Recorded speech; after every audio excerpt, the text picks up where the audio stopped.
বিগত ৩০০ বছরের রেকর্ড ভেঙে বঙ্গোপসাগরে কিন্তু নতুন একটি ঘূর্ণিঝড় তৈরি হতে চলেছে।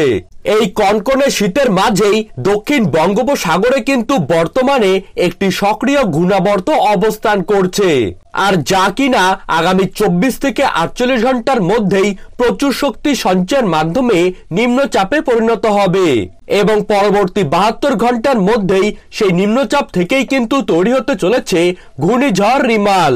বিশেষজ্ঞরা জানাচ্ছেন ঘূর্ণিঝড় মিগজাউম কিন্তু ঘন্টায় প্রায় ১১০ কিলোমিটার গতিবেগে আছড়ে পড়েছিল, কিন্তু এই ঘূর্ণিঝড়টি মিগজাউমের থেকেও কিন্তু অধিক শক্তিশালী হতে চলেছে এবং যা কিনা ঘন্টায় প্রায় ১৫০ কিলোমিটার গতিবেগে বাংলাদেশ নয়তো পশ্চিমবঙ্গের উপকূলেই আছড়ে পড়তে পারে।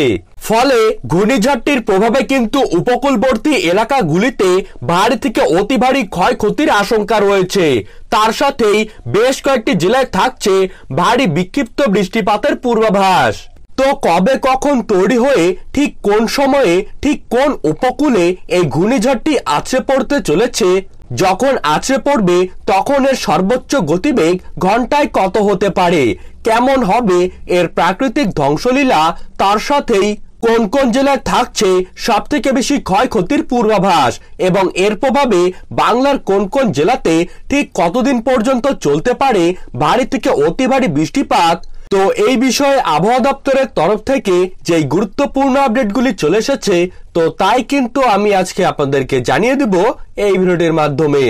তো বিস্তারিতভাবে জানতে হলে অবশ্যই ভিডিওটিকে শেষ পর্যন্ত মনোযোগ সহকারে দেখবেন এবং আপনার জেলার আবহাওয়ার যে কোনো গুরুত্বপূর্ণ খবরের আপডেট সবার প্রথমেই পেতে হলে অবশ্যই নিজের জেলার নামটি কমেন্ট বক্সে জানিয়ে রাখবেন এবং চ্যানেলটিকে সাবস্ক্রাইব করে পাশে থাকা বেল আইকনটিকে প্রেস করে রাখবেন, যাতে আপনার জেলার ঘূর্ণিঝড় সম্পর্কিত যে কোনো গুরুত্বপূর্ণ খবরের আপডেট সবার প্রথমেই বেরিয়ে আসলে আপনারা যেন পেয়ে যেতে পারেন। তো চলুন ভিডিওটিকে শুরু করা যাক। বর্তমানে দক্ষিণ বঙ্গোপসাগরে একটি সক্রিয় ঘূর্ণাবর্ত অবস্থান করছে। আগামী ৪৮ ঘন্টার মধ্যেই অর্থাৎ ২ দিনের মধ্যেই এই ঘূর্ণাবর্তটি কিন্তু শক্তি সঞ্চয় করে নিম্নচাপে পরিণত হবে এবং তারপরেই তা কিন্তু ক্রমশই শক্তি বৃদ্ধি করে ঘূর্ণিঝড়ের আকার লাভ করবে।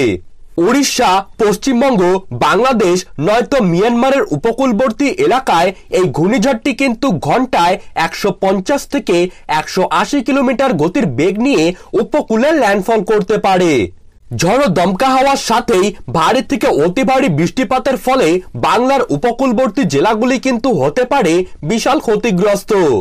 তাছাড়া প্রবল সামুদ্রিক জলোচ্ছ্বাসেরও কিন্তু আশঙ্কা করা হচ্ছে, ফলে উপকূলবর্তী এলাকায় বন্যার পরিস্থিতিও তৈরি হতে পারে। আবহাওয়াবিদরা জানাচ্ছেন আগামী সপ্তাহের মধ্যেই কিন্তু ঘূর্ণিঝড়টি ধেয়ে আসার আশঙ্কা রয়েছে।